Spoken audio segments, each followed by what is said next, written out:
नमस्कार साथियों। नमस्कार साहब। आज मैं हमारी स्टूडेंट और टैलेंटेड स्टूडेंट सुनीता के घर आयो हो और मैं अभी थान बताऊं कि सुनीता की बड़ी बहन जो कि बाहर हमारे नज़दीक में बेटी है अनीता आसपास का एरिया की पहली बच्ची है जो कि जॉबनेर एग्रीकल्चर यूनिवर्सिटी से बीएससी कर रही है।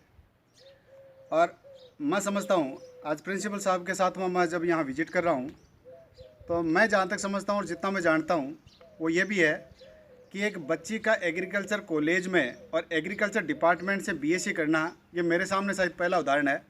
और आप भी अपने यदि आसपास में देखो तो आपके सामने पहला उदाहरण है।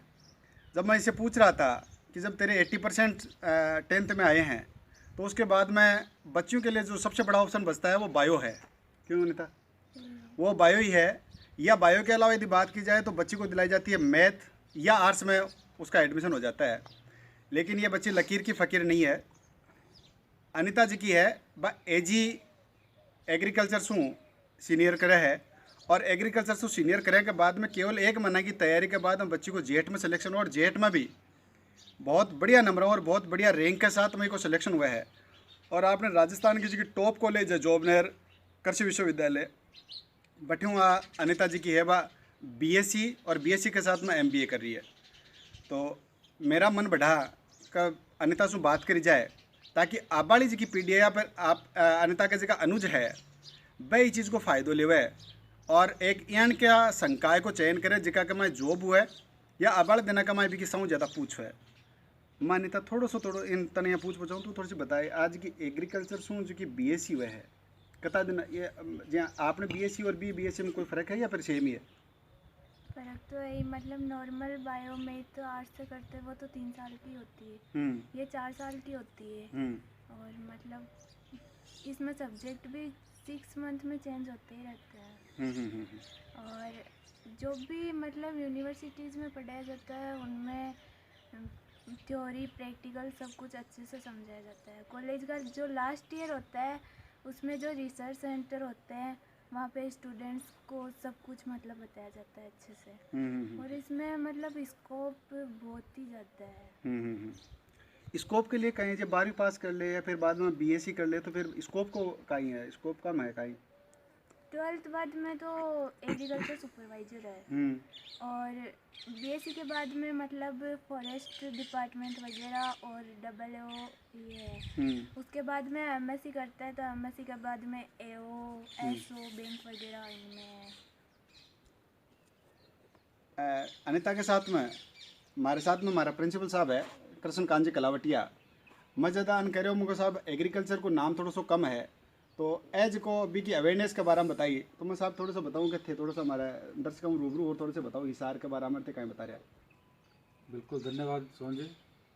एक्चुअल में जो एग्रीकल्चर फील्ड है उसके बारे में यहाँ के लोग काफ़ी अनभिज्ञ हैं, जबकि एग्रीकल्चर ऐसा फील्ड है जहाँ पर आज की तारीख में विशेष रूप से लड़कियों के लिए तो ये फील्ड बहुत ही उपयुक्त है। आज आईसीआर जो कि एक एग्ज़ाम आयोजित करता है और उसके अंदर एक बहुत बड़ा क्षेत्र इसके अंदर कृषि वैज्ञानिक के रूप में हमें जो नए नए कृषि के अंदर इनोवेशन होते हैं वो सब वहीं से आते हैं। कृषि वैज्ञानिक जब बनता है छात्र या छात्रा तो एक प्रकार से एक नवीनीकरण कृषि के अंदर कैसे होता है अपन जब देखते हैं कि बहुत बड़े बड़े पैकेज के लिए हुए लड़के जब न्यूज़पेपर में आता है कि उन्होंने अपनी नौकरी छोड़ दी और अपनी कृषि क्षेत्र में वो अपना भाग्य आजमा रहे हैं, तो वो कोई भाग्य नहीं आजमा रहे हैं, वो उसके अंदर इनोवेशन कर रहे हैं और इनोवेशन के माध्यम से वो लगभग सालाना 50 लाख रुपए तक की वो कृषि के अंदर आय उत्पन्न कर लेते हैं। ये सब कृषि वैज्ञानिक का ही देन है। दूसरा, लड़कियों के लिए जो इसके अंदर केंद्र सरकार द्वारा भी 11th क्लास से ही उनको स्कॉलर दी जाती है, 11th में मिलती है, फिर 12th में मिलती है और फिर जब गवर्नमेंट कॉलेज में इनका सिलेक्शन होता है एग्रीकल्चर 4 साल के लिए ऑनर्स में या एमबीए में, तो उनको पर ईयर लगभग 13,000 इनको स्कॉलर और मिलती है। तो कहने का तात्पर्य मैं आज हमें बहुत खुशी मिली आज कि हम जो संपर्क पर निकले हैं हमें ये बच्ची मिली और ये वास्तव में इसका जो बताया गया कि ये सोहन जी ने नहीं बताया, बल्कि इस बच्ची ने कहा कि सीनियर करने के बाद में मुझे ज़बरदस्ती इस फील्ड के अंदर पापा के द्वारा चयन करवाया गया और मैं जब उस फील्ड में गई तब मुझे पता चला कि वास्तव में एग्रीकल्चर फील्ड में कितना स्कोप है, और उस स्कोप के द्वारा ही आज इतना वो इंटरेस्टेड है और 3rd ईयर में वहाँ वो पढ़ रही है। टॉप की जो जॉबनेर नरेंद्र करण सिंह यूनिवर्सिटी है जॉबनेर की, उसके अंदर ये अध्ययनरत है। तो बहुत अच्छा लगा इससे मिलके, और मैं सभी से ये रिक्वेस्ट भी कर रहा हूँ, निवेदन कर रहा हूँ कि कृषि क्षेत्र के अंदर स्पेशली गर्ल्स के लिए ये बहुत अच्छा फील्ड है।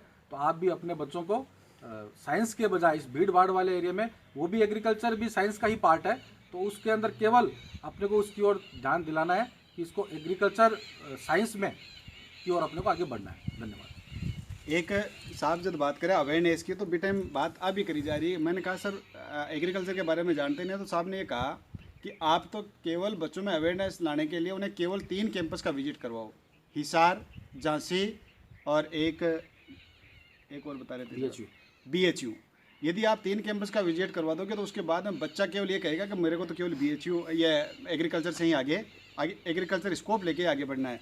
एक अनिता मैं पूछ रही हूँ बात आपने बात चल रही है, तो मैं करी कि मैं जो कि हमारी 11th और 12th की क्लास है, मैं 50 में से केवल में 2 ही बच्चे हैं। ठीक है, मतलब कि लड़कियाँ बहुत कम एग्रीकल्चर लेती है। लड़कियाँ बहुत ही कम है इसका हाँ, मतलब इधर अपने साइड में गाँव में तो कोई जानता ही नहीं है इसको, एग्रीकल्चर को जानता ही नहीं है। हाँ। और ये भी एक बहुत बड़ी बात है कि एग्रीकल्चर को यहाँ के लोग बहुत कम जानते हैं। शायद यदि आप जानते हैं तो जॉबनेर के आसपास में खूब एग्रीकल्चर कृषि पर्यवेक्षक बने हुए हैं, हाँ, खूब। और उसका कारण ये वहाँ की यूनिवर्सिटी है। एक अनिता सौ बड़ी समस्या से क्या हुआ आवे कि सीनियर पास करने के बाद में कहीं करना चाहिए, जेट का माइन नंबर आना बहुत हार्ड है, BHU में नंबर बहुत आना है, तो एक हमारा थारो कहीं विचार है?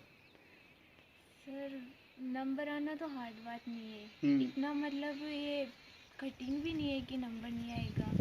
उसके लिए तो तैयारी करनी पड़ती है, कोचिंग करो और सिलेक्शन हो ही जाएगा। इसमें इतनी मतलब भीड़ भी नहीं है। जब मैं थी ना, मैंने जेट का एग्ज़ाम दिया, उस टाइम ओनली 35,000 फॉर्म भरे थे जेट के। तो मैं देखो लास्ट में केवल अनिता से और प्रिंसिपल साहब से जब बात से मैं रूबरू हो रहा था, तो मैंने एक विचार किया कि 10वीं पास करने के बाद में बच्चे का एक टर्निंग पॉइंट होता है सर।